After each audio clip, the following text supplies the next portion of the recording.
From border to border, town to town, and region to region, one can easily see ongoing infrastructure development projects in Uganda. They could be roads, electricity power dams, education institutions, or even factories. But behind these milestones is what some economic experts describe as a devil in the detail: huge borrowing. While we cannot dismiss entirely the positive benefits of the increased transparency of the government of Uganda, certainly there is a lot about debt that we don't know. A case in point is the increased Chinese debt that has facilitated the construction of infrastructure, mostly in the energy and road sector. Mbada Rwakaka Road, the loan was taken in 2014. Up to now, they have not commenced. They have not commenced. So what are we paying for? Which means we are not ready. Borrowing has assisted this country to make a big leap. Yes, there are inefficiencies. We could have done better. But it has helped this country to make a big leap.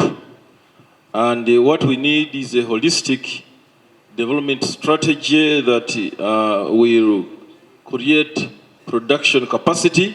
It is projected that the total stock of Uganda's debt will reach $18 billion in 2022-2023 financial year.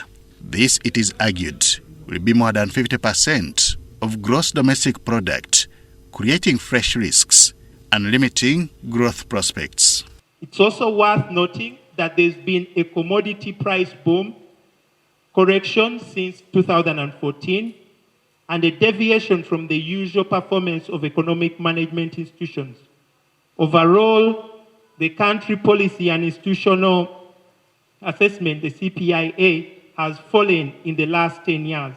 In this case, there is scope for the improvement in the discipline of economic management institutions. It is argued that interest payments are the second biggest item after roads on the financial year 2019-2020 budget.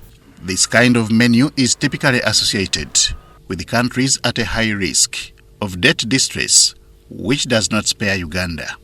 However, Godfrey Datemwa, the Commissioner Debt Policy and Issuance in the Ministry of Finance, allays such fears in agreement with former Finance Minister Saida Bumba. We need to look elsewhere. But I think what is important is that when we are borrowing, we have our borrowing is well targeted. We have other provisions for semi-concessional loans whose grant element should be at least 35%.